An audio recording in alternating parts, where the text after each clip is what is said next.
Hello everyone. चलिए शुरू करते हैं अपना आज का सेशन। आज हम पढ़ने वाले हैं बजट के बारे में। हमारे एग्जाम के लिहाज से बहुत ही महत्वपूर्ण टॉपिक हो सकता है ना। क्योंकि अभी तक यदि मैनेजमेंट में मैं पुराने एग्जाम्स की चर्चा करूं तो पुराने अभी तक एग्जाम्स में बजट से बहुत ज्यादा क्वेश्चन एग्जाम्स में आए नहीं है ना। फिर भी मैंने आपसे कहा था कि जिन टॉपिक को प्रीवियस एग्जाम्स में कवर नहीं किया गया, हो सकता है कुछ नया करने के पर्पज से, कुछ नया पूछने की दृष्टि से उन टॉपिक्स को इस एग्जाम में कवर किया जा सकता है ना। ऐसी मुझे उम्मीद है पूरे। तो हम किसी भी टॉपिक को मिस नहीं करेंगे, ऐसा मैंने आपसे कहा था, हम सारे टॉपिक कवर करेंगे। तो चलिए उसी श्रेणी में आज हम शुरू करते हैं बजट। अब बजट से आपको कोई बहुत डिटेल क्वेश्चन नहीं आएगा, है ना, क्योंकि उसने इकोनॉमिक्स नहीं पूछा। बजट एक्चुअल में हिस्सा है अर्थशास्त्र का, इकोनॉमिक्स का। तो हमें जो इससे क्वेश्चन आएंगे वो फैक्ट बेस्ड ही आएंगे। जैसा प्रीवियस एग्जाम्स में आए थे वो तो बहुत जनरल आए थे, हम उससे और डिटेल से इस चैप्टर को, टॉपिक को पढ़ने वाले हैं। चलिए तो बिना टाइम वेस्ट किए हुए स्टार्ट करते हैं अपना आज का सेशन बजट के बारे में। चलिए शुरुआत करते हैं हम अपने चैप्टर की, बजट की। अब बजट की शुरुआत कहाँ से हुई है, कहाँ से आया, थोड़ा सा इसके बेसिक के बारे में हम समझते हैं। उससे पहले हम इसका हेडिंग डालिए सभी लोग, बजट।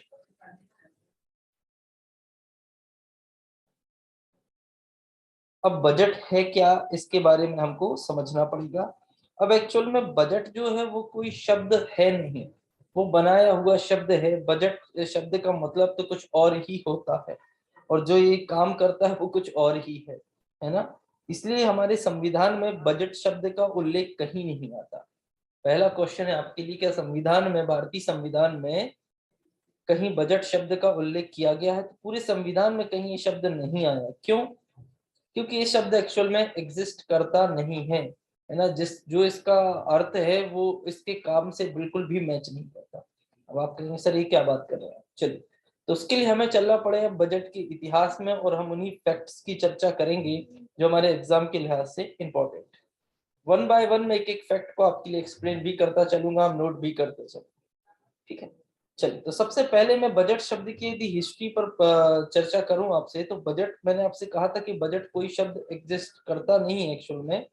ये बना हुआ है फ्रांस के एक शब्द, है ना। आप लिख सकते हैं फ्रांसीसी भाषा के शब्द, है ना। फ्रांसीसी भाषा में जो एक शब्द था जिसका मतलब क्या था, पहले वो शब्द लिखे हम फिर मतलब की चर्चा करते हैं। फ्रांसीसी भाषा में एक शब्द था जिसका नाम था बूजेट, है ना। उस शब्द को कहते थे हम बूजेट। कहीं कहीं बूजेत लिखा आता है ना। बहुत सारी, क्योंकि वो उसका जो है हिंदी ट्रांसलेट बनता नहीं है ना। उसको फ्रेंच बोलने का जो सेंस है, जो तरीका है, वो कुछ और होता है ना। तो वो जो इस तरीके से बोलते हैं तो बूजेट या बूजेट, है ना, या ता भी लिखा आता है बूजेट, ता भी लिख देते हैं, तो वो सब एक ही चीज है। इस बूजेट या जो शब्द था फ्रांस का, इसका यदि मैं अर्थ कहूं आपसे, इसका क्या हिंदी अर्थ, यदि इस शब्द के हम हिंदी अर्थ की चर्चा करें, ये तो फ्रांस का शब्द था, ठीक है। यदि मैं इसका हिंदी ट्रांसलेट करूं, हिंदी में अर्थ करूं, तो इसका अर्थ होता था चमड़े का थैला या बैग, ठीक है।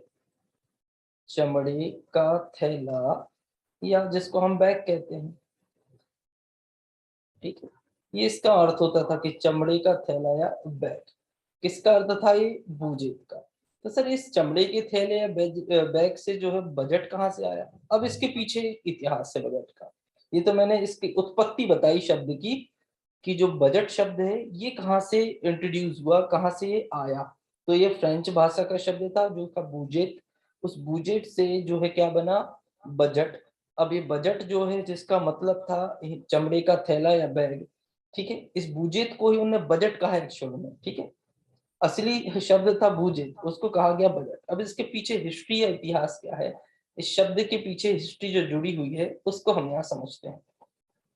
भाई इस शब्द की जो हिस्ट्री है, इतिहास है, वो क्या है, इसके बारे में हम जरा चर्चा कर लें।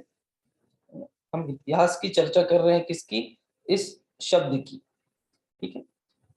तो एक्चुअल में क्या हुआ, ये जब पहली बार मैं चर्चा कर रहा हूँ, ईयर सन था आपका 1733 में, है ना। क्या थे, इंग्लैंड के एक प्रधानमंत्री थे, प्राइम मिनिस्टर ऑफ इंग्लैंड, और जो कि उस समय तत्काल में इंग्लैंड के फाइनेंस मिनिस्टर भी थे, वित्त मंत्री भी थे, है ना। उनका नाम था रॉबर्ट वॉलपोल। ये कौन थे, रॉबर्ट वॉलपोल। ये 1733 में प्राइम मिनिस्टर मतलब पीएम, एंड एफएम मतलब फाइनेंस मिनिस्टर, कहाँ के थे ये दोनों, ये थे आपके ब्रिटिश के, है ना, या ब्रिटेन के। ठीक है, तो ये ब्रिटेन के प्राइम मिनिस्टर और फाइनेंस मिनिस्टर, प्रधानमंत्री और वित्त मंत्री थे 1733 में। ठीक है, रॉबर्ट वॉलपोल। अब इनके साथ क्या हुआ, ये देश की आर्थिक स्थिति का लेखा जोखा। एक्चुअल में बजट को क्या कहा जाता है, बजट जो शब्द है, ये मैंने आपसे कहा, इसका अर्थ तो चमड़े का थैला है। दरअसल ये देश की आर्थिक स्थिति का लेखा जोखा एक चमड़े के थैले या बैग में रखकर कहाँ पहुंचे, पार्लियामेंट पहुंचे, संसद पहुंचे। और जब ये संसद पहुंचे तो लोगों ने इनका थोड़ा सा पहले तो मजाक उड़ाया। हमारे यहाँ ये प्रथा हमेशा से रही है कि लोग वो नहीं देखते कि जो उसके पीछे मोटिव है। उन्होंने क्या देखा कि एक लेदर के बैग में, एक चमड़े के बैग में क्या लेके चले जा रहे थे, लोगों ने कहा बूजेट ले जा रहे हैं, बूजेट ले जा रहे हैं। ऐसा लोगों ने क्या कहा, उनसे कहा। तो वहीं से क्या पड़ गया नाम उसका, बजट पड़ गया। एक्चुअल में ये लेके क्या जा रहे थे, ये देश की आर्थिक स्थिति का लेखा जोखा लेके जा रहे थे। 1733 में रॉबर्ट वॉलपोल देश की आर्थिक स्थिति का लेखा जोखा एक चमड़े के थैले या बैग में रख के ले जा रहे थे। ठीक है, इसीलिए इसको कहा गया बजट। अब वहां से एक्चुअल में ये चमड़े के थैले में सर क्यों रख के लेके जा रहे थे, अगला क्वेश्चन ये उठता है कि सर ये चमड़े के थैले बैग में क्यों रख के लेके जा रहे थे। क्योंकि उनका मानना था कि जो देश की आर्थिक स्थिति का लेखा जोखा है, इसमें जिन भी नीतियों का उल्लेख है वो सभी के लिए गोपनीय होना चाहिए। अब आप कहेंगे सर गोपनीय होने या ना होने से इस बात का क्या फर्क पड़ेगा, आप अभी खुद ही तो अनाउंस करके सुना देंगे पूरे देश के सामने। बेटा उसके पहले अगर गोपनीयता भंग होती है तो कुछ विशेष व्यक्ति उसकी गोपनीयता का लाभ उठा सकते हैं। आप कहेंगे सर कैसे। फॉर एग्जाम्पल यदि मैं आपसे कहूं कि मान लीजिए सरकार कार्स पर, है ना, ऑटोमोबाइल इंडस्ट्री पर, फोर व्हीलर्स पर टैक्स बढ़ाने वाली है ना, कर बढ़ाने वाली है, टैक्स बढ़ाने वाली है। अब टैक्स की गणना जो है या घटने या बढ़ने की जो चीजें होती है वो बजट में ही प्रस्तुत करती है कोई भी सरकार। तो यदि किसी भी व्यक्ति या ऑटोमोबाइल कंपनी को इस बात की जानकारी पूर्व में ही लग जाती है कि यदि 2023 के बाद, 2023 की फरवरी के बाद या मार्च के बाद जो भी हम कार निर्माण करेंगे और उस पर यदि हमारा टैक्स जो है, सॉरी अप्रैल के बाद से, क्योंकि बजट जो अप्लाई होता है वो 1 अप्रैल से 31 मार्च फाइनेंशियल ईयर के लिए होता है। तो यदि 1 अप्रैल के बाद हम किसी कार का निर्माण करेंगे तो उस पर हमें ज्यादा टैक्स देना पड़ेगा, या इस कैटेगरी की कार पर जो लग्जरी एसयूवी है उन पर ज्यादा टैक्स लगा देगी। तो हो सकता है कि उसका प्रोडक्शन वो बढ़ा दे, है ना, या डिमांड के हिसाब से कुछ एडजस्टमेंट कर ले। तो इस तरीके की यदि न्यूज समय से पहले कुछ लोगों को मिल जाती है तो वो उसका अनैतिक रूप से लाभ उठा सकते हैं। इसीलिए उन्होंने सोचा, रॉबर्ट वॉलपोल ने, कि देश की आर्थिक स्थिति का जो लेखा जोखा है उसकी गोपनीयता बनी रहनी चाहिए। इसीलिए तभी से परिपाटी भी चली आ रही है कि बजट को तब तक गुप्त रखा जाएगा जब तक कि इसे देश की संसद के समक्ष प्रस्तुत ना कर दिया जाए। इसीलिए गोपनीयता रखी जाती है। यहाँ तक कि भारत में आज भी बहुत गोपनीयता रखी जाती है। फाइनेंस मिनिस्ट्री में जब बजट तैयार करने की प्रोसेस शुरू होती है तो उसके जो मुख्य कर्मचारी अधिकारी होते हैं उन्हें हॉलीडे नहीं मिलता, छुट्टी नहीं मिलती। उन्हें ऑफिस में ही रुकना पड़ता है, अपने मोबाइल फोन जमा करने होते हैं, वो बाहर किसी से संपर्क नहीं कर सकते। उनको वहीं रहना, वहीं खाने की फैसिलिटी होती है एक तरीके से। ठीक है, और लास्ट में जब सब कुछ हो जाता है तो फाइनेंस मिनिस्टर उन्हें हलवा भी खिलाता है। ये भी प्रथा है हमारे यहाँ भी। ठीक है, तो ये प्रथा क्यों है, तो क्योंकि बजट से रिलेटेड कोई भी जानकारी आउट ना हो पाए, बाहर ना हो पाए, है ना। इस कारण से गोपनीय रखा जाता है बजट की जानकारी, तभी से ये प्रथा चली आ रही। तो ये जो थे रॉबर्ट वालपोल साहब, ये देश की आर्थिक स्थिति का लेखा जोखा चमड़े के थैले में छुपा के संसद पहुंचे। अब जैसे ये पार्लियामेंट पहुंचे तो वहां जो भी सांसद थे, है ना, उन्होंने इसका मजाक उड़ाया, जितने भी एमपी थे वो हंसने लगे इसको बुजेट बुजेट करके। तो तभी से बुजेट को क्या नाम पड़ा, बजट। और बजट जो था वो बना एक इंग्लिश शब्द जिसका हिंदी में अर्थ था चमड़े का थैला या बैग। तो आप इसकी पीछे की हिस्ट्री समझ गए होंगे। यहाँ से दो क्वेश्चन बनते हैं कि बजट की जो पेश करने की प्रथा कब से शुरू हुई, तो 1733 में। सबसे पहले बजट की उत्पत्ति या ये नाम कहाँ से आया, या ये किस भाषा का शब्द है, तो फ्रेंच भाषा का शब्द है। ठीक है, जिसका अर्थ क्या होता है, अगला क्वेश्चन, तो सर चमड़े का थैला या बैग। ठीक है, सबसे पहले इंग्लैंड में बजट की जो है प्रथा कौन लेके आया था, इसका नाम कौन था, रॉबर्ट वॉलपोल, जो वहां के कौन थे, फाइनेंस मिनिस्टर और प्रधानमंत्री प्राइम मिनिस्टर थे। ठीक है, इतने क्वेश्चन यहाँ आपके कवर हो गए। ठीक है, और यहीं से एक प्रथा भी शुरू हुई जो कि क्या थी, बजट को बजट में निहित तत्वों को या बातों को या योजनाओं को गोपनीय रखा जाना चाहिए। ठीक है, ये थी बजट की हिस्ट्री इंटरनेशनल लेवल पर कि बजट ये कहाँ से आया और कहाँ से क्या हुआ। ये मैंने आपको थोड़ा सा समझाया, ब्रीफिंग दी। ठीक है, जो भी मैं इंपॉर्टेंट फैक्ट आपको लगे जो मैंने यहाँ नहीं लिखवाए तो आप उन्हें नोट कर लेना। जैसे एक फैक्ट मैं आपको नहीं लिखवाया, ठीक है, क्या था कि बजट के में गोपनीयता की परिपाटी कहाँ से आई, यहीं से आई, है ना, कि बजट के तत्वों को जो है गुप्त रखा जाए, गोपनीय रखा जाए, जब तक कि उन्हें संसद के समक्ष प्रस्तुत ना कर दिया जाए। ये परिपाटी या ये प्रथा यहीं से शुरू हुई। चलिए, ये तो हो गई सर इंटरनेशनल वाली बात है। अब हम थोड़ा सा जमीन पर उतर आए और भारत में चर्चा कर लें। बिल्कुल सर, भारत की चर्चा भी करते हैं हम। आते हैं हमारे भारतीय।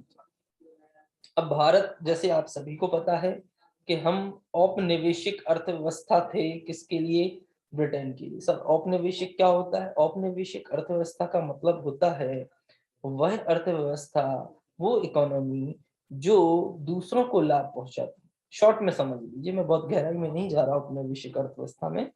वो अर्थव्यवस्था जो दूसरों के हित के लिए काम करे। तो उस समय हम ब्रिटेन के गुलाम थे, तो हम ब्रिटेन के हित के लिए ही काम करते थे। ठीक है, तो वो हमारे यहाँ से रॉ मटेरियल, कच्चा माल, जो कि उस समय क्या होता था, हमारे पास कॉटन या कपास की खेती होती थी, हम से यहाँ से कॉटन लेके जाते थे इंग्लैंड या ब्रिटेन की फैक्ट्री में, कपड़े मैन्युफैक्चरिंग करके हमको और पूरी दुनिया को बेचते थे। ठीक है, तो हम उनके हित के लिए काम कर रहे थे।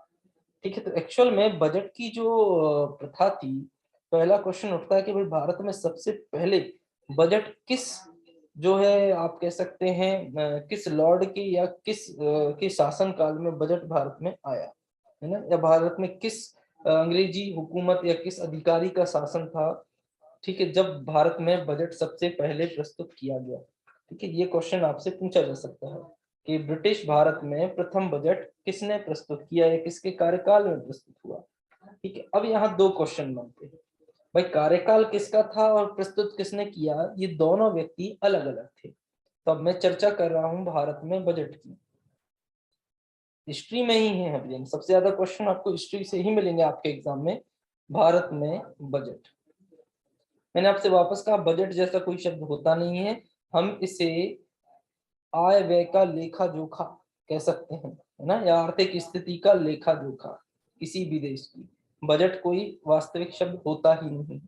ठीक है, अब मैं चर्चा कर रहा हूं अपने देश भारत की कि हमारे देश में बजट की प्रथा कहाँ से आई, किसके शासनकाल में। तो हमारे यहाँ उस समय 1860 में पहली बार बजट की प्रथा शुरू हुई, और उस समय लॉर्ड कैनिंग का कार्यकाल भारत में था। ठीक है, तो लिखिएगा, भारत में पहला फैक्ट है आपके लिए, भारत में लॉर्ड कैनिंग, भारत में लॉर्ड कैनिंग, भारत में लॉर्ड कैनिंग, ब्रैकेट में लिख लेना 1860, 1860, लॉर्ड कैनिंग के कार्यकाल में, के कार्यकाल में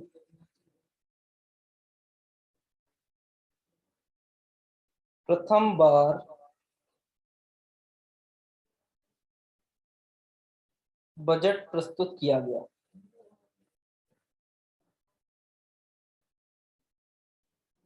ठीक है, लॉर्ड कैनिंग के कार्यकाल में प्रथम बार बजट प्रस्तुत या पेश किया गया। ठीक, 1860 में। अब आपका पहला क्वेश्चन होगा, सर अंग्रेजों ने तो लगभग 1600 ईस्वी से ईस्ट इंडिया कंपनी भारत आ गई थी और उसने जो है कब्जा किया था 1600 में, है ना। उसके पहले से उनका काम तो भारत में शुरू हो गया था। लेकिन आप कहेंगे कि सर बजट इतना लेट क्यों प्रस्तुत हुआ, उसके पहले क्यों नहीं प्रस्तुत हुआ, जबकि ब्रिटेन में तो 1733 से काम चालू हो गया था, हमारे यहाँ क्यों नहीं हुआ। बेटा एक्चुअल में ब्रिटेन और भारत में मैंने आपको एक शब्द अभी इस्तेमाल किया, आपको लगा वो सर ने ऐसे ही ये शब्द बोल दिया, औपनिवेशिक अर्थव्यवस्था। मैंने आपसे क्या कहा, हम गुलाम थे बेटा। और गुलामों को, या मुझे कहना नहीं चाहिए ऐसे शब्द शायद, लेकिन गुलाम का मतलब होता है बेटा नौकर। और नौकरों के लिए मालिक कुछ प्रस्तुत नहीं किया करते, है ना, उनका सिर्फ शोषण होता था उस समय। तो ब्रिटेन जो था भारत का सिर्फ शोषण कर रहा था, लेकिन 1857 की क्रांति के बाद, थोड़ा सा हिस्ट्री में जा रहे हैं हम, 1857 की क्रांति के बाद जब उन्होंने भारत में विद्रोह देखा, तो उन्हें लगा कि ये देश हाथ से निकल जाएगा। इसके लिए जरूरी है कि इन्हें कुछ मूलभूत अधिकार अब दिए जाएं, उसके पहले तो सिर्फ हमारा शोषण ही था। ठीक है, तो उसको दिखाने के लिए, दर्शाने के लिए, एक्चुअल में देने के लिए नहीं, सिर्फ ऊपर ऊपर दिखाने के पर्पज से ये बजट की प्रथा शुरू हुई। मूल कारण ये है जो मैंने आपको बतलाया। ठीक है, अब आप बहुत अच्छे से समझ गए होंगे कि क्या है यहाँ प्रोसेस। अब इनका कार्यकाल था, लेकिन प्रस्तुत इन्होंने नहीं किया।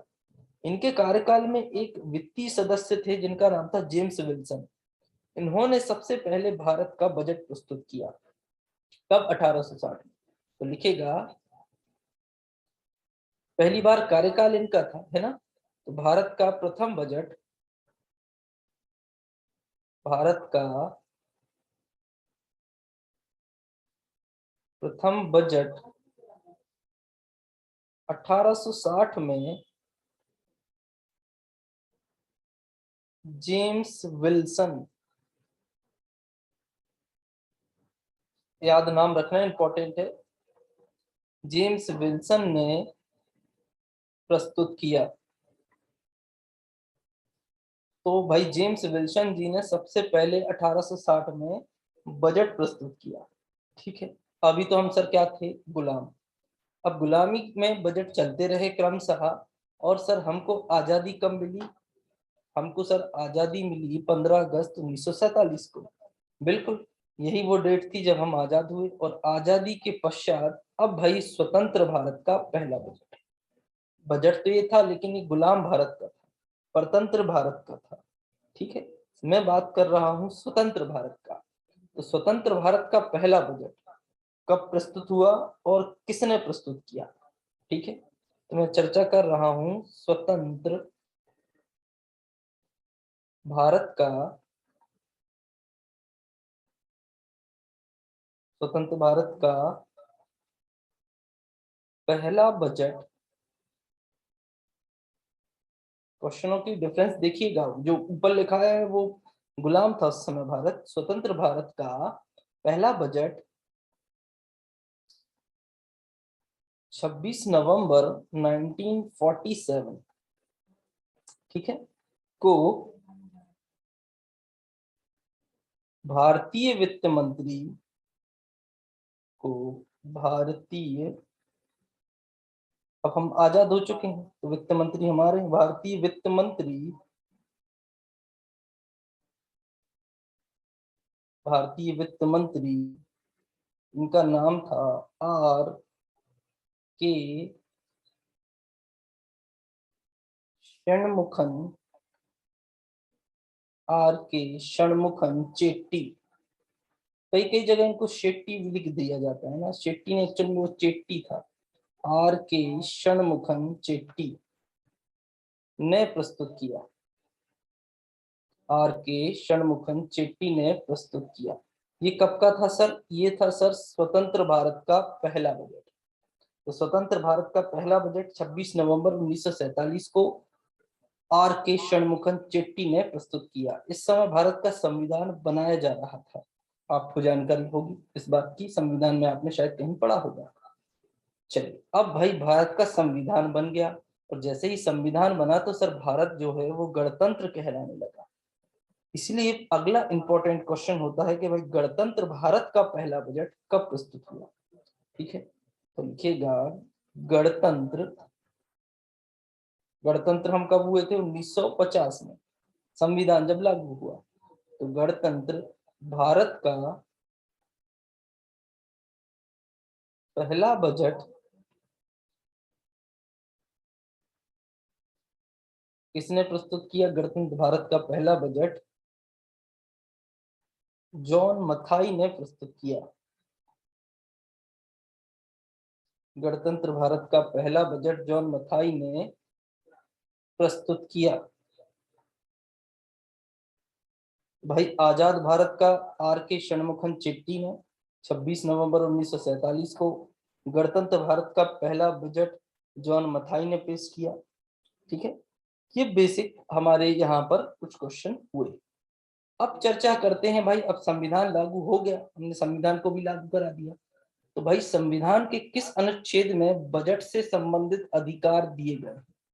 अगला क्वेश्चन इंपॉर्टेंट, मैं सिर्फ क्वेश्चन वही बात कर रहा हूं आपसे जो आपके एग्जाम के पर्पज से इंपॉर्टेंट है, अदरवाइज बजट बहुत बड़ा टॉपिक है ना, तो जो एग्जाम में हमारे लिए इंपॉर्टेंट है हम उनकी ही चर्चा यहाँ कर रहे हैं। तो अगला क्वेश्चन उठता है कि सर संविधान जब लागू हो गया 1950 में, हमको पता है कि 26 जनवरी 1950 को हमारा संविधान लागू हुआ, तो संविधान में कुछ अनुच्छेद जो अधिकार कह सकते हैं आप, जो कि मिले केंद्र और राज्य सरकारों को। ठीक है, संविधान की 7वीं अनुसूची में, आपकी जानकारी के लिए मैं बता देता हूँ, संविधान की कौन सी अनुसूची बेटा? 7वीं अनुसूची, 7th अनुसूची में 3 सूचियों की चर्चा की गई है। संविधान की 7वीं अनुसूची अधिकारों के बंटवारा करती है। इसमें पहली सूची कहलाती है केंद्रीय सूची, दूसरी कहलाती है राज्य सूची, और तीसरी सूची का नाम है समवर्ती सूची। ठीक है, केंद्र, राज्य और समवर्ती। यूनियन लिस्ट, केंद्र को कहते हैं यूनियन लिस्ट, राज्य को कहते हैं स्टेट लिस्ट, और समवर्ती को इंग्लिश में कहते हैं कॉन्करेंट लिस्ट। तो 3 तरीके की लिस्ट या सूचियां संविधान की 7वीं अनुसूची में दी गई हैं, और इन 3 सूचियों में अधिकार दिए गए हैं कि किसको कितने अधिकार है। जैसे केंद्र सरकार को 100 क्षेत्र ऐसे हैं जिन पर कानून बनाने का अधिकार केंद्र सरकार को है ना, कुछ राज्य को दिए गए हैं, कुछ समवर्ती का मतलब होता है जिस पर, जिन मुद्दों पर केंद्र और राज्य दोनों ही कानून बना सकते हैं, वो है समवर्ती। केंद्र सूची के मुद्दों पर सिर्फ केंद्र जो है वो कानून बनाएगा, राज्य की सूची पर सिर्फ राज्य सरकारें अपने लिए कानून का निर्माण कर सकती हैं। समवर्ती सूची में दिए गए विषय वस्तु पर दोनों सरकारें अपने हिसाब से काम कर सकती हैं, कानून बना सकती हैं। पहली चीज जो आपके दिमाग में होनी चाहिए, सर बजट एक कानून है। वो आप कहेंगे सर कानून कैसे है बेटा? क्योंकि उसे विधायिका द्वारा लागू कराया जाता है। अब सर विधायिका का कॉन्सेप्ट क्या है बेटा? हमारे संविधान के 4 स्तंभ माने गए हैं, जिसमें से एक होता है विधायिका, एक होता है कार्यपालिका, एक होती है आपकी न्यायपालिका, और चौथा स्तंभ माना गया है मीडिया। ये 4 स्तंभ हैं आपके संविधान के। विधायिका का काम होता है कानून को बनाना, जो कि आपके विधायिका के हिस्से कौन हो गए? लोकसभा, राज्यसभा और राष्ट्रपति। ठीक है, तीनों विधायिका के अंतर्गत आते हैं, केंद्र में बात कर रहा हूँ। ठीक है, कार्यपालिका का मतलब होता है एडमिनिस्ट्रेशन, प्रशासन। प्रशासन का काम होता है उस बनाए गए कानून को लागू कराना, और यदि प्रशासन या विधायिका के द्वारा सदस्यों में कोई गड़बड़ हो जाए तो अगला काम आता है न्यायपालिका, और यदि ये तीनों ही अपना काम ठीक से ना करें तो चौथा स्तंभ इन तीनों को सजग रहने का काम कराता है, जो कि है मीडिया। ठीक है, तो इस तरीके से आपकी विधायिका का काम होता है कानून को बनाना। ठीक है, तो विधायिका जो है कानून का निर्माण करती है, और इस कानून के संबंध में चर्चा की गई है 7वीं अनुसूची में। ठीक है, अब इस 7वीं अनुसूची की चर्चा हमने यहाँ की। अब हम बात करते हैं कि भाई किस अनुसूची के किस कानून से बजट के प्रस्तुत करने का अधिकार मिलता है। सबसे पहले मैं चर्चा कर रहा हूं केंद्र सरकार के लिए, दोनों को बजट प्रस्तुत करने का अधिकार है। राज्य सरकारें अपना अलग बजट बनाकर प्रस्तुत करती हैं विधानसभाओं में, केंद्र सरकार अपना अलग बजट बना के लोकसभा में प्रस्तुत करती हैं। कौन? आपकी वित्त मंत्री। ठीक है, संसद के समक्ष। तो इस तरीके से केंद्र सरकार को जो अधिकार है वो है अनुच्छेद 112 में। अनुच्छेद 112 में क्या लिखा गया है? अनुच्छेद 112 के अनुसार, ऐसा लिख लीजिए, अनुच्छेद 112 के अनुसार, केंद्र सरकार के लिए बात कर रहा हूं मैं। अनुच्छेद 112 के अनुसार प्रत्येक वर्ष, अनुच्छेद 112 के अनुसार प्रत्येक वर्ष संसद में बजट प्रस्तुत करना होगा।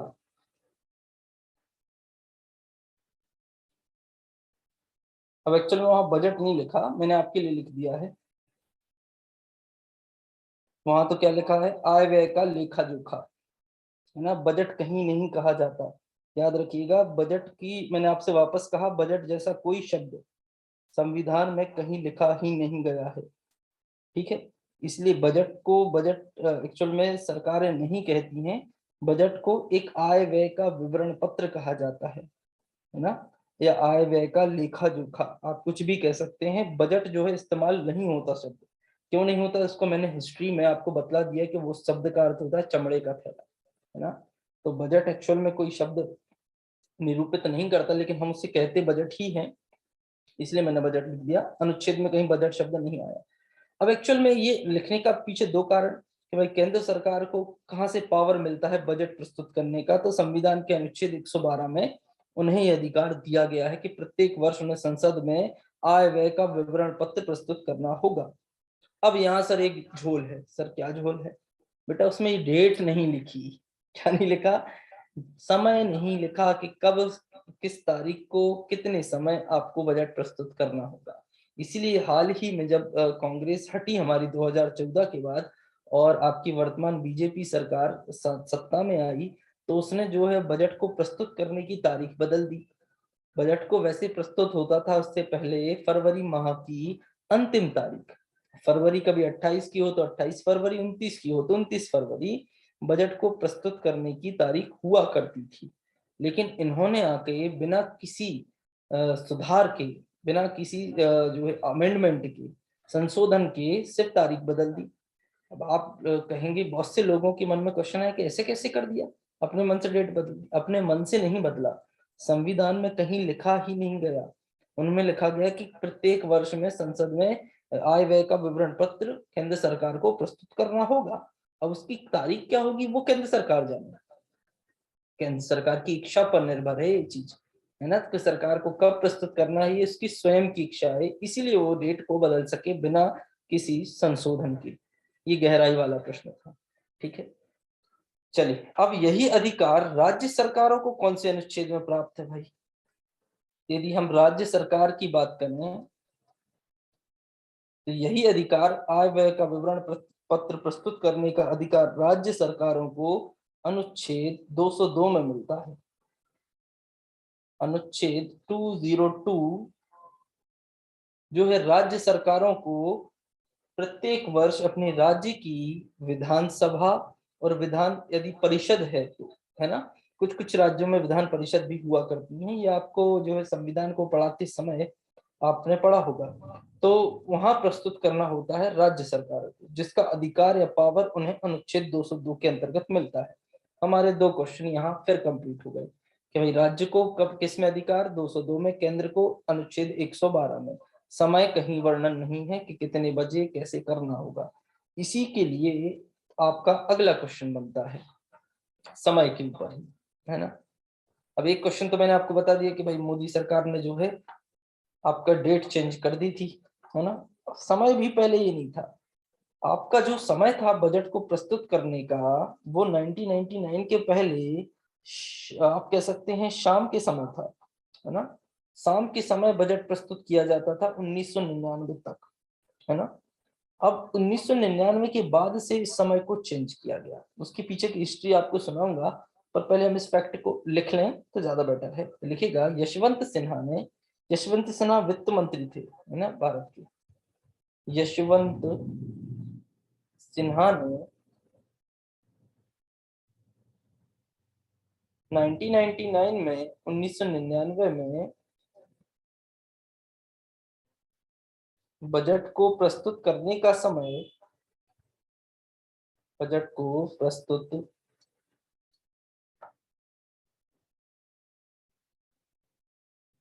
करने का समय, बजट को प्रस्तुत करने का समय शाम से हटाकर, शाम से हटाकर, शाम से हटाकर सुबह, शाम से हटाकर सुबह 11 बजे कर दिया। शाम से हटाकर सुबह 11 बजे कर दिया। सर इससे क्या फर्क पड़ता है? शाम से हटा के सुबह कर दिया तो शाम में था तो क्या दिक्कत थी, और सुबह में हो गया तो क्या दिक्कत है? दो चीजें मिटा। शाम के समय, बजट का समय क्यों था शाम को, इसके पीछे भी एक बहुत गहरा लॉजिक है। लॉजिक ये है कि शाम को जब भारत में शाम के 3, 4, 5 बजा करते थे, उस समय इंग्लैंड में लगभग सुबह के 10, 11 बजे का समय होता था, है ना। तो वो यहाँ शाम को इसलिए प्रस्तुत होता था क्योंकि वो वहां की संसद या पार्लियामेंट के समय के अनुसार मैच हो सके, है ना। इसलिए एक तरीके से वो यशवंत सिन्हा ने सोचा ये तो गुलामी वाला काम है, हम अब आपके गुलाम थोड़ी हैं, है ना। अब तो हम आजाद हैं, तो हम अपने हिसाब से अपने दिन का समय रखेंगे जो भारत के हिसाब से। तो इन्होंने 1999 में इस समय को हटा करके सुबह के 11 बजे का समय किया। इससे पहले तक ये समय शाम का हुआ करता था, है ना। आप सोच सकते हैं कि भारत में कितनी सारी चेंजेस बजट में लाए, हर एक फैक्ट काम का है। अगला फैक्ट आता है भाई जो मैंने अभी नहीं बताया, अगले फैक्ट की हम चर्चा करें। भारत के इतिहास में ही है हम, तो है ना, हमारे लिए यही इंपॉर्टेंट है, सारे फैक्ट हमारे यही कवर हो रहे हैं। अब मैं बात करता हूं भाई भारत में बजटों की हिस्ट्री कैसे रही है। तो भारत में जो है, अगला फैक्ट है आपका, भारत में 1860 से बजट प्रस्तुत हुए थे, है ना। 1860 से 1924 तक, सॉरी 1923 तक लिखिएगा, 1860 से 1923 तक केवल एक बजट प्रस्तुत होता था। अभी आपको समझ में आ गया फैक्ट पूरा पूरा, मैं नोट कर लूं। एक बजट प्रस्तुत किया जाता था या प्रस्तुत होता था, एक बजट प्रस्तुत किया जाता था, है ना। कब से कब तक? 1860 से 1923 तक, जिसे कौन सा बजट कहते थे हम? जिसे सामान्य बजट कहा जाता है, जिसे सामान्य बजट, जिसे सामान्य बजट कहा जाता था। ठीक है, क्या फैक्ट लिखा है मैंने? 1860 से 1923 तक केवल एक ही बजट की प्रथा भारत में थी, जिसे हम सामान्य बजट कहते थे। ठीक है, जनरल बजट या जिसे हम बजट कहते हैं। अब क्या हुआ, अगला वर्ष आया 1924, और 1924 में रेलवे का विकास करने के उद्देश्य से ब्रिटिश सरकार ने भारत में दो बजट कर दिए। एक सामान्य बजट कर दिया जिसे वित्त मंत्री प्रस्तुत करते थे, और एक रेलवे बजट अलग कर दिया जिसे रेल मंत्री प्रस्तुत करते थे। तो दो बजट की परिपाटी भारत में 1924 से आई, है ना। तो अगला फैक्ट उसी पर है, वर्ष 1924 से दो बजट प्रस्तुत किए जाने लगे।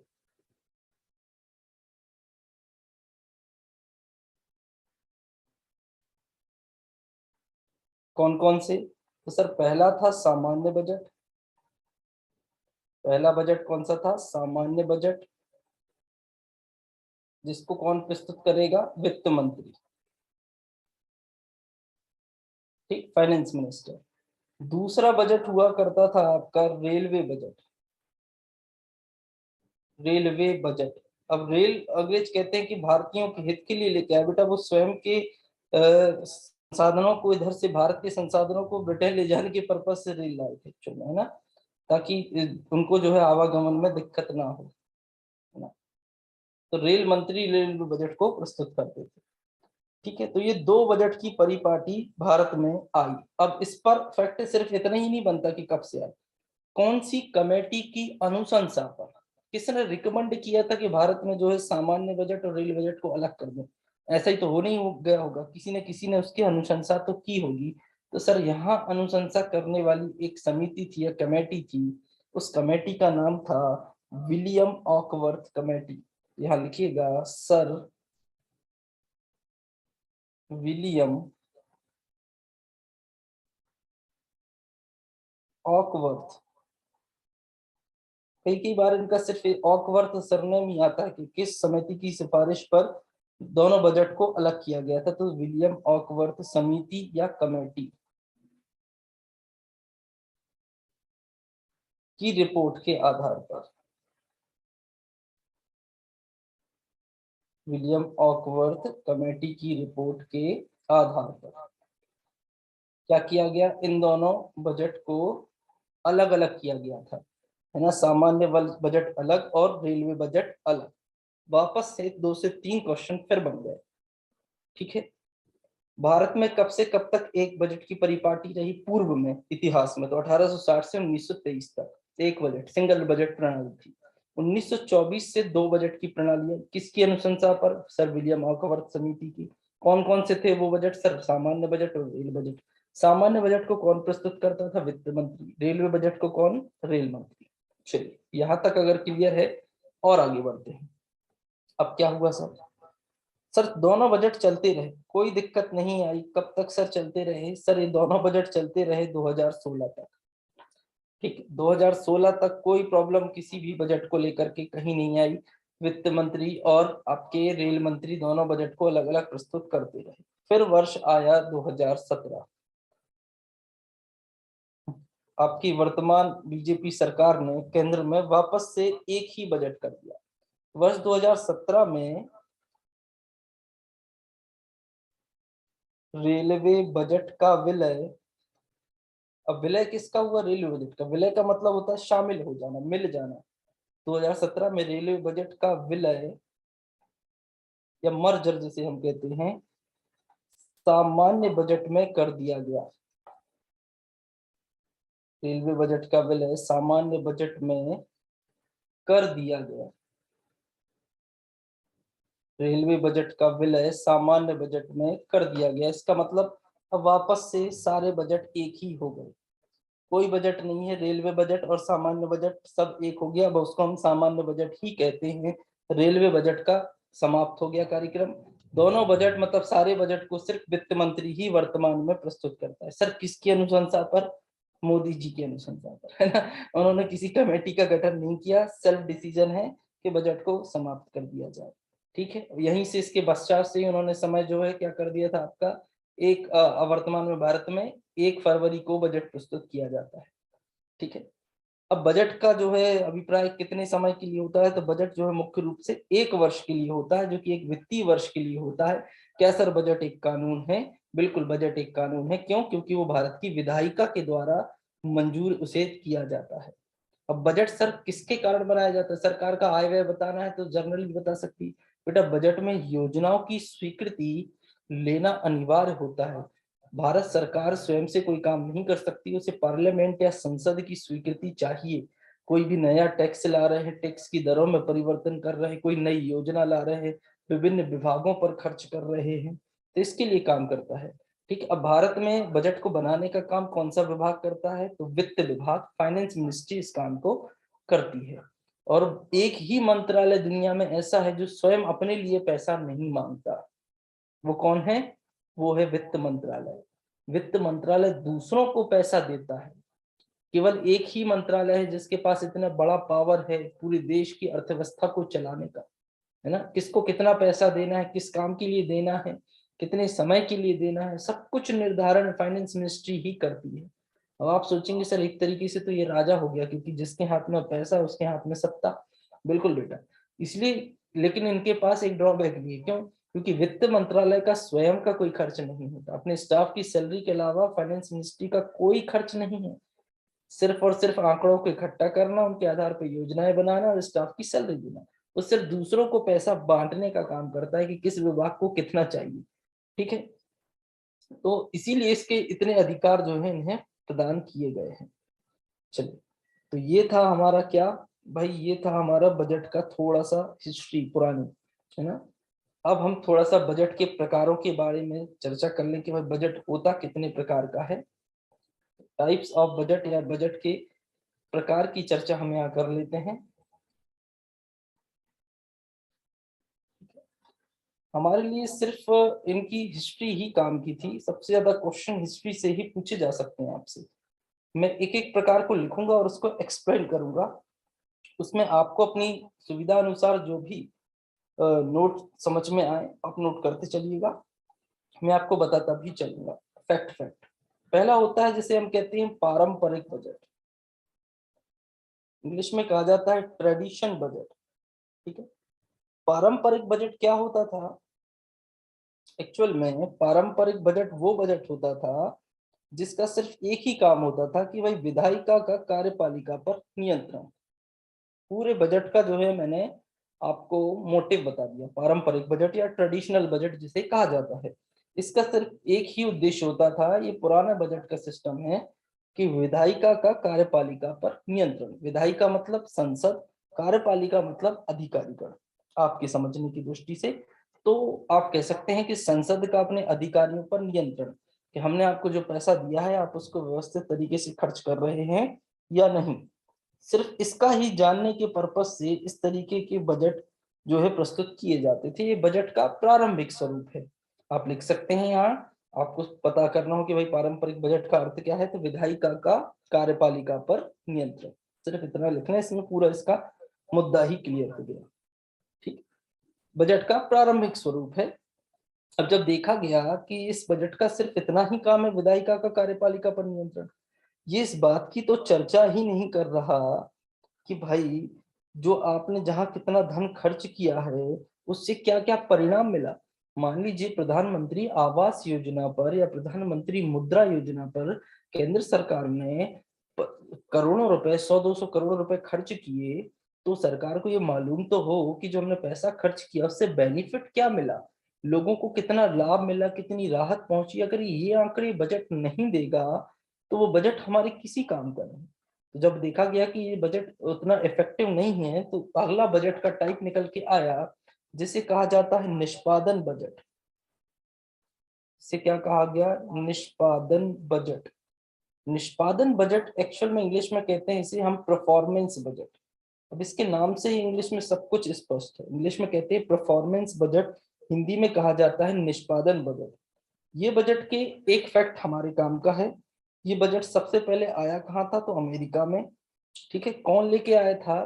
तो इस बजट को कौन सी समिति की सिफारिश पर ये बजट आया था? तो समिति का नाम लिख लेना, वो जो समिति थी उसका नाम था हूपर आयोग। हूपर आयोग, ये आयोग बना था 1949 में। कहा? यूएसए में, अमेरिका में। ठीक है, और सबसे पहले इस बजट का इस्तेमाल या उपयोग सबसे पहले किसने किया था? अमेरिका ने ही किया था, है ना। यूएसए ने किया था इसका सबसे पहले इस्तेमाल 1951 में। ठीक है, अब आप कहेंगे सर भारत में कब हुआ? तो भारत में इस बजट का जो इस्तेमाल है वो हुआ था 1968 में। 1968 में इस बजट को भारत में उपयोग में लाया जा रहा है। ये कहलाता है परफॉर्मेंस बजट। ये क्या करता है? ये आपको ये भी बताएगा कि आपने जो पैसा खर्च किया वो किन किन विभागों पर कितना कितना किया। साथ में आपको यह भी बतलाएगा कि आपने जो खर्च किया उससे बेनिफिट सरकार को क्या हुआ, उसके क्या लाभ जनता को मिले, क्योंकि सरकार का काम है जनता को लाभ पहुंचाना। ठीक है, तो इस तरीके से ये आय व्यय का हिसाब भी रखता है और ये भी करता है कि किस विभाग की परफॉर्मेंस कितनी है, आपको जो पैसा दिया जा रहा है उससे बेनिफिट क्या मिल रहा है, आप कितना काम कर रहे हैं, सारी चीजों को जो है गणना करता है। इसीलिए इसका नाम है निष्पादन या परफॉर्मेंस बजट। ठीक है, अगले जो बजट हैं वो हमारे लिए बहुत अधिक काम के नहीं है, सिर्फ उनके नाम हम लिखेंगे और थोड़ा थोड़ा समझ लेते हैं। अगला बजट आता है हमारा आउटकम बजट। इसका हिंदी में कोई नाम नहीं है, आउटकम ही कहा जाता है। इस पर सिर्फ फैक्ट बेस्ड क्वेश्चन आपसे बन सकता है। तो ये बन सकता है कि इस बजट का निर्माण किसके द्वारा होता है? इसको जो है सरकारी विभाग इस बजट को बनाते हैं। सिर्फ इतना आप याद रखिएगा। ये गवर्नमेंट डिपार्टमेंट के लिए बजट होता है, सरकारी विभाग का बजट होता है आउटकम बजट। ठीक है, कि कितना आया कितना गया, सिर्फ इसका मंत्रालय बनाते हैं सिर्फ इसके लिए, है ना। और इसमें दो जो है प्रपत्र बनते हैं, एक क्वांटिटेटिव एक क्वालिटेटिव, मतलब मात्रा की भी गणना करते हैं और गुणात्मक गणना भी करते हैं। कितना पैसा खर्च हुआ इसकी गणना भी करेंगे, उससे कितनी राहत मिली या क्या क्या इंक्रीज हुआ उसकी प्रगति की गणना भी करते हैं। ठीक है, सरकारी विभाग अपने लिए बनाते हैं। ठीक है, आउटकम बजट, इतना ही याद रखिएगा। अगला फैक्ट है आपका बजट का, जिससे कहते हैं शून्य आधारित बजट। ये मैं आपको एक्स्ट्रा ही पढ़ा रहा हूं, आज तक इतना डिटेल से किसी एग्जाम में व्यापम ने नहीं पूछा आपके। शून्य आधारित बजट, इंग्लिश में कहते हैं जीरो बेस बजट। ये शून्य आधारित बजट कौन लेकर के आया था, तो सर इसको जो है पीटर पायर लेके आए थे। पीटर पायर ने 1970 में इस टाइप के बजट की शुरुआत की, 1970 में। इस व्यय का मुख्य उद्देश्य, लाने का उद्देश्य क्या था, इस बजट में कुछ नया क्या है जो परफॉर्मेंस बजट में नहीं था, तो सिर्फ एक चीज जो कि क्या है, अपव्ययता में कमी लाना। क्या था इस बजट की मुख्य विशेषता, अपव्ययता में कमी लाना। ये इस बजट की मुख्य विशेषता थी, अपव्ययता में कमी लाना। अब सर अपव्ययता का मतलब क्या होता है, एक शब्द मैंने आपको बार बार बताया है कि मितव्ययता। मितव्ययता का मतलब होता है फिजूल खर्ची कम करना, मतलब पैसे की बचत करना। अपव्ययता भी उससे मिलता जुलता ही शब्द है।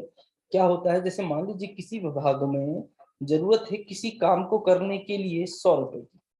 ठीक है, 100 रुपए की आवश्यकता है।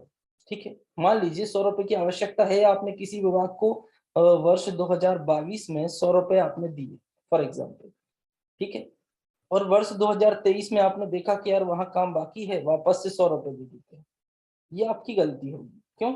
क्योंकि जो पिछले 100 दिए थे आप उसका अनुमान तो लगाइए कि उसको खर्च करके कितना काम हो चुका है और अब कितना काम शेष है। 100 रुपए खर्च करके मान लीजिए किसी काम का उन्होंने 90% कंप्लीट कर दिया।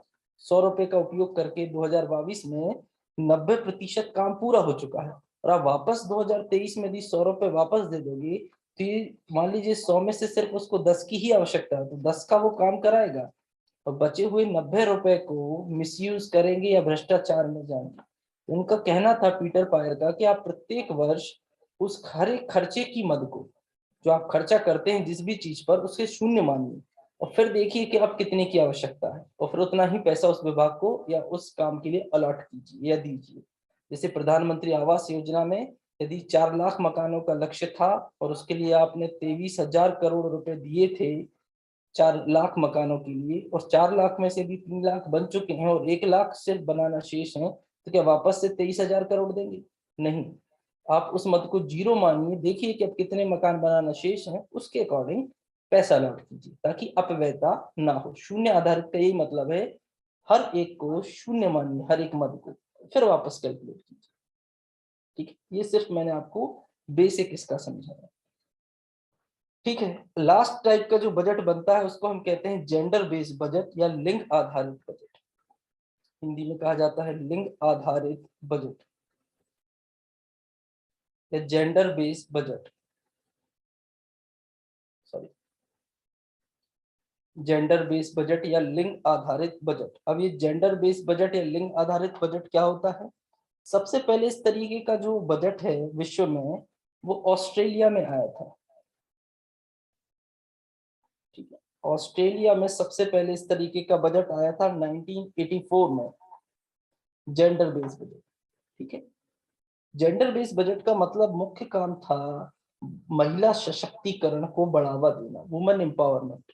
ठीक है, तो जहां जहां भारत में भी महिला कल्याण आयोग है ना, महिलाओं के लिए अलग से व्यवस्था की जा रही है। जैसे कि आप मध्य प्रदेश सरकार में ही देखते होंगे कि कुछ कुछ पोस्ट में, कुछ कुछ वैकेंसीज में या 90% वैकेंसीज में महिलाओं को 50% या 50% का आरक्षण प्राप्त है। वो यही काम है कि महिलाओं को प्रत्येक बजट में स्थान दिया जाए, उनके लिए भी उतने ही अधिकार हों जितने बाकी सब व्यक्तियों पुरुषों के लिए हैं। इसीलिए जेंडर बेस्ड बजट की शुरुआत ऑस्ट्रेलिया में हुई थी। इसका मुख्य काम था महिला सशक्तिकरण। चलिए, आई थिंक ये आपको क्लियर हुआ होगा। ये था हमारा बजट का कुछ इतिहास। ठीक है, जो हमने यहाँ समझा, देखा, बजट के कुछ इंपॉर्टेंट फैक्ट देखे। तो आई थिंक आज का सेशन में आपको बहुत सारे पॉइंट क्लियर हुए होंगे जो बजट से रिलेटेड हमारे एग्जाम पॉइंट ऑफ व्यू से बहुत इंपॉर्टेंट थे हमारे लिए। ठीक है, तो बजट की शुरुआत जो हमने कहाँ से की थी, वो बजट से की थी। ठीक है, जिसका अर्थ था चमड़े का थैला या बैग। वास्तव में बजट का अर्थ होता है सरकार की आय व्यय का विवरण पत्र। तो आप बजट जहां मैंने लिखाया था वहां एक शब्द और लिख लें जो इसका वास्तविक निरूपण करता है। वो क्या है? सरकार की आय व्यय का विवरण पत्र। बजट का ओरिजिनल नाम यही है, सरकार की आय व्यय का विवरण पत्र।